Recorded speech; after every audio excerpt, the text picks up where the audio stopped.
فرمایا قل هو اللہ احد، اللہ ایک ہے، میں ایک ہوں لیکن دوسرے کا محتاج ہوں، میں ایک ہوں لیکن کمزور ہوں، اور اللہ ایک ہے، الہ ہونے میں ایک ہے، معبود ہونے میں ایک ہے، حاجت روا ہونے میں اللہ ایک ہے۔ قل هو اللہ احد، کہہ دیجئے اللہ ایک ہے، یکتا ہے۔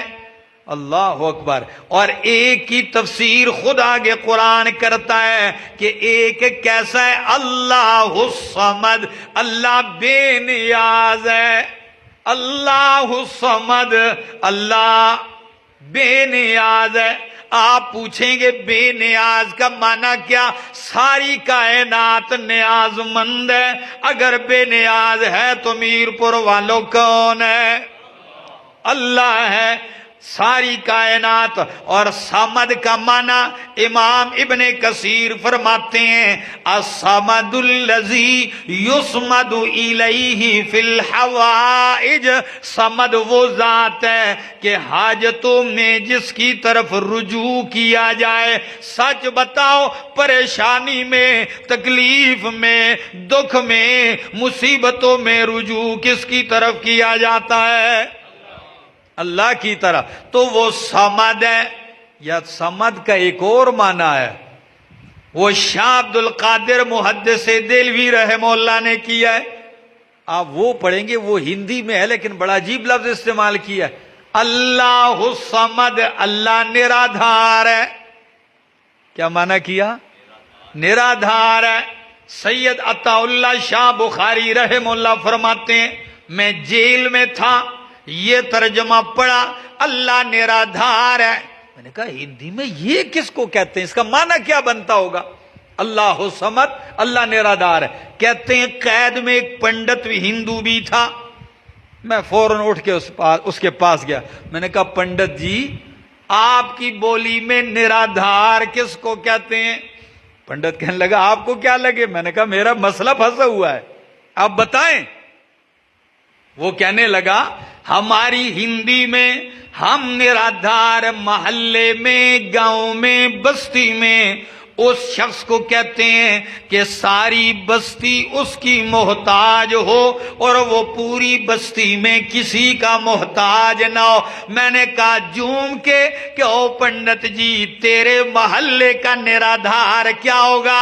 نرادھار تو میرا اللہ ہے کہ ساری کائنات، ساری مخلوق اس کی محتاج ہے اور وہ کسی کا محتاج نہیں ہے۔ اللہ الصمد، اللہ نرادھار ہے۔ اللہ لم یلد، لم یلد، نہ اس نے کسی کو جنا ہے، ولم یولد، نہ اسے جنا گیا، یعنی نہ کوئی اس کا بیٹا ہے ولد ہے، ولم یولد، اور نہ اس کا کوئی والد ہے، ولم یکن لہ کفوا احد، اور نہ ہی کوئی اس کا ہمسر اور شریک ہے۔ اللہ کے سوا اگر کسی اور کو الہ مانا جائے اس کی تین صورتیں ہو سکتی ہیں۔ کتنی صورتیں؟ یا اللہ سے نیچے درجے کا کوئی الہ مانا جائے، یا اللہ سے اوپر درجے کا کوئی الہ مانا جائے، یا اللہ کے برابر درجے کا کوئی الہ مانا جائے۔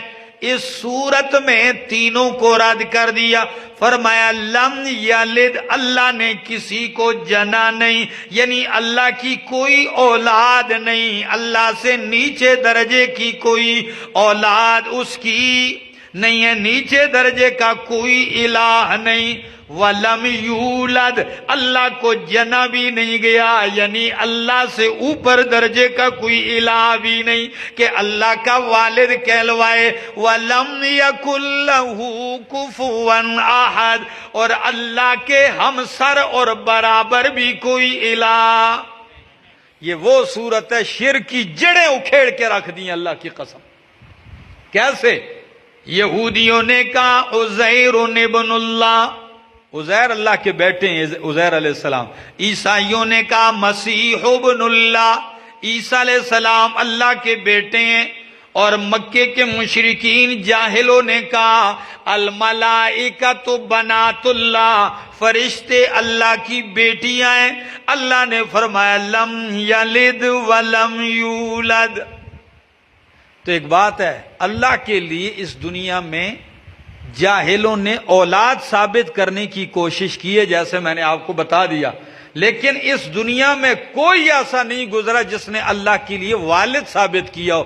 پھر لم یولد کہنے کی ضرورت کیا تھی؟ سوال سمجھ میں آ رہا ہے؟ اللہ کے لیے والد باپ کا قائل دنیا میں کوئی نہیں رہا آج تک. پھر کیوں رد کیا؟ بھائی قائل نہیں بھی ہے، صورت تو بن سکتی ہے، اللہ نے اس صورت جو ممکن تھی اس کا بھی رد کر دیا تاکہ کوئی گنجائش ہی باقی نہ رہے. لم یلد ولم یولد ولم یکن لہ کفوا احد، کوئی اس کا ہمسر نہیں. یہی بات ہم در بدر جا کے گھر گھر جا کے بتلاتے ہیں لوگوں.